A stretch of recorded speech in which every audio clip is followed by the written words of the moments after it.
Since AI has come on the scene, recruitment has just changed. And what used to work in recruitment just doesn't work anymore.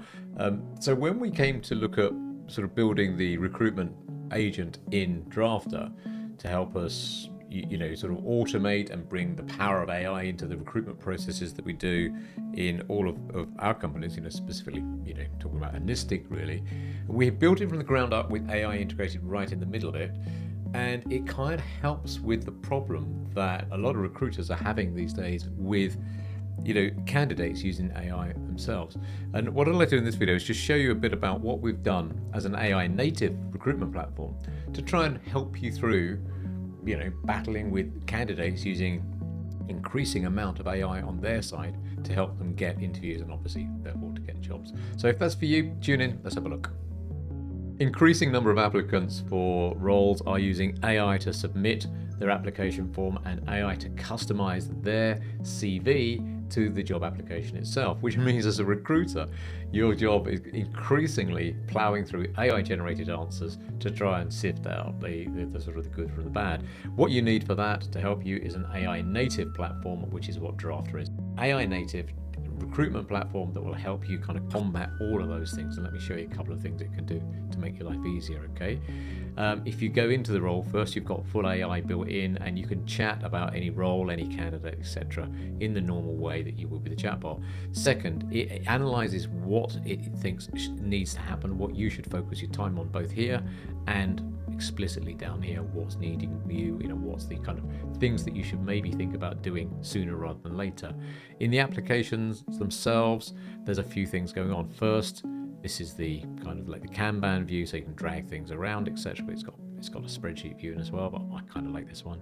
If you go into any candidate in here, we link to LinkedIn. So LinkedIn is harder for candidates to customize for a role because you've got one LinkedIn entry, and the headline up here, and I'll talk more about the analysis down here, means that it's looking at the one CV you have on LinkedIn, not the customized one they attach to the job application. Secondly, you've got application forms built in left, right, and center down here. So they're all easy to set up in Draftr to actually ask the questions you want to ask.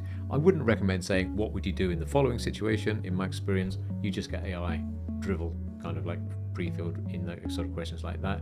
But if you list down the prerequisites for the job, you can put that in a form quite easily and then ask them to upload a video. That's how we find it's most effective in terms of recruitment we do in Anistic. Then you've got a few other things. To start with, you've got who the candidate is, what the AI thinks the candidate truly is good at, using both the application forms that I just mentioned and their CV that they upload and their LinkedIn profile, and the pictures here and the headline, etc., taken from LinkedIn. That helps you form one consistent view across all your candidates about what this particular candidate they can do. Next, you've got a couple of things. You've got a 2-line summary, which in fairness is probably what we look at first, and then if that's interesting, we have a look at this, and that gives you a score that the AI is given to say, well, look, how good a fit is this candidate? Again, based on both their answers to the question and their LinkedIn profile and the CV that they've given. You can then choose whether to advance them to the next stage or not. And, as well as all of this for audit purposes and to sort of like if you're going into an interview, you can sort of print this off.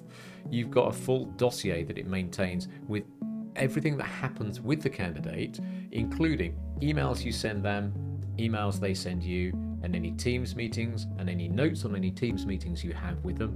All the meetings are automatically recorded for audit purposes, and you can go back and review them, and they're summarized, and the notes of that are put into the candidate dossier, which builds up and up and up as the candidate progresses through the system. So those systems there are jolly useful. We use them a lot in Anistic, and I've recruited personally over 1,000 people myself. My companies over the years, many more than that. This is a game changer. This absolutely changes the way the recruitment's done. It changes the sort of the use and intelligence we can apply to each candidate. So you haven't got like 200 to 300 candidates and you've got like 10 seconds on each. The AI can spend longer on that and give you a better quality opinion about them, which might help you focus on finding the good candidates from the bad. That's what we've got. We find it useful. I hope you find it useful too in your recruitment. And if you want to sort of see if it will work for you, get in contact and we can have a discussion about getting a trial in place so you can see whether your next role can be AI assisted on an AI native recruitment system such as Draftr. Okay, see you next time.